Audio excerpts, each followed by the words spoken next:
am Dolos, mistress of deception and All trickery. that remains is your You sacrifice. are more powerful than he can Humanity imagine. has outstayed its welcome. The dead shall inherit the earth. Listen to the sound of my voice. Can you hear me? Who's there?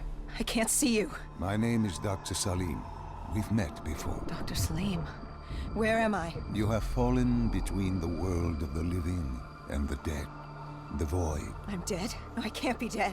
Deimos, I have to stop him. And you still can. I'll explain as we go. For now, you must trust me. Think back to Coalescence. The start of your journey. The beginning. The beginning.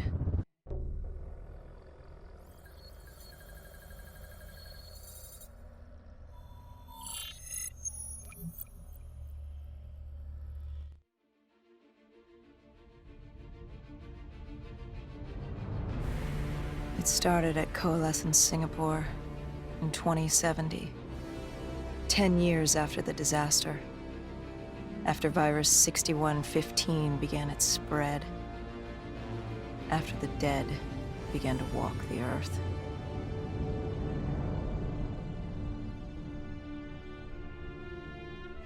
We'd lost comms with John Taylor's squad, another undead extermination team.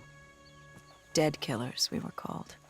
With our cybernetic augmentations, we were impossible to infect. We were trained to terminate the undead.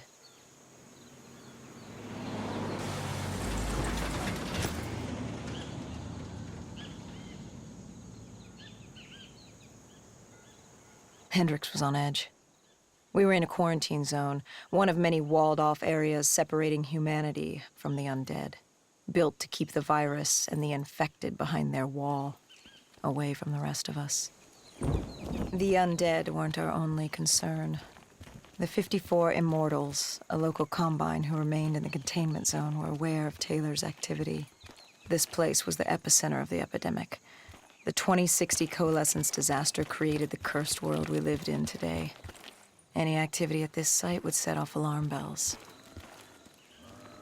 Either way, our troubles were only just beginning.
We should have known that the ASP wasn't built. If we were going to bring it down, we'd need to disable its shield and find a rocket launcher. Hendricks had a bad feeling about this. He wasn't the only one. I knew we shouldn't be there.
Coalescence.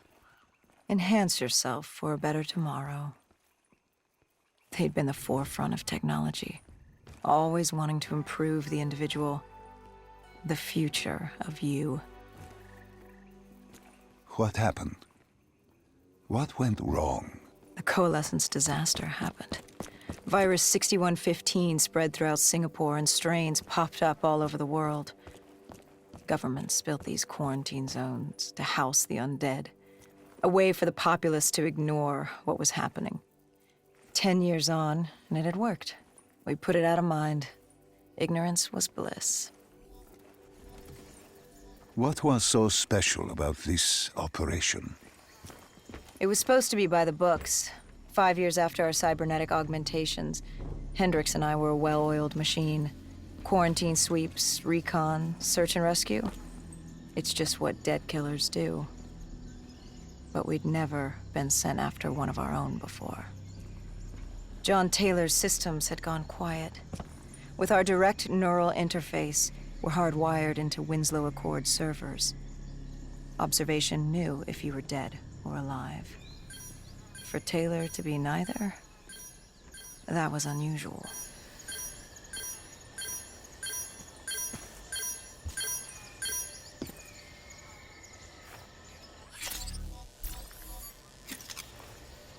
We located an EMF source and uploaded it to Central.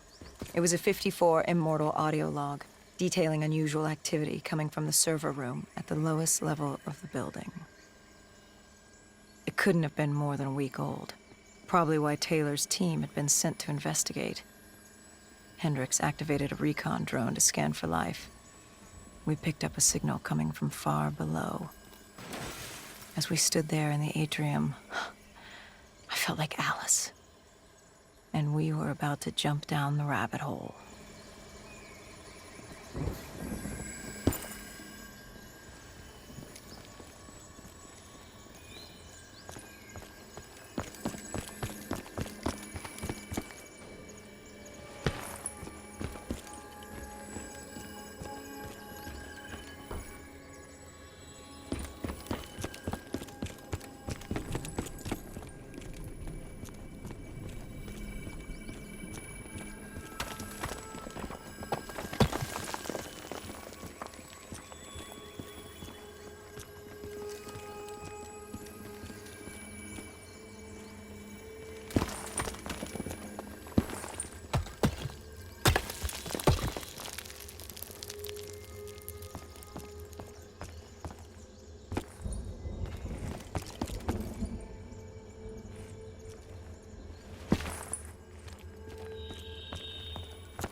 Our drone picked up activity ahead.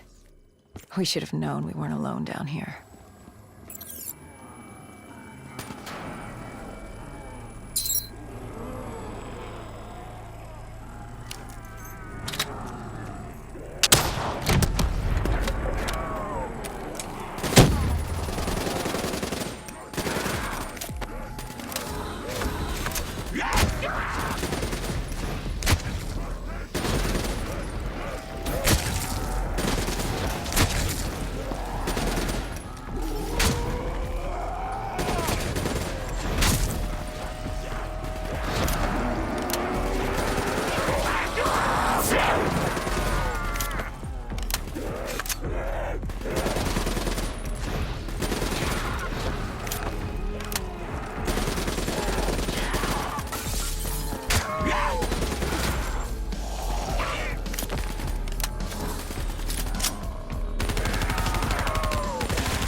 When man fled the virus, they left behind thousands of active robots. Machinery abandoned with one directive: kill the dead. Years later, they're still killing. But with decrepit programming, somehow humans had been added to their kill list, indistinguishable from our brainless counterparts. The strange behavior was observed in multiple quarantine zones. Another nuisance for us to deal with while on recon. We moved on.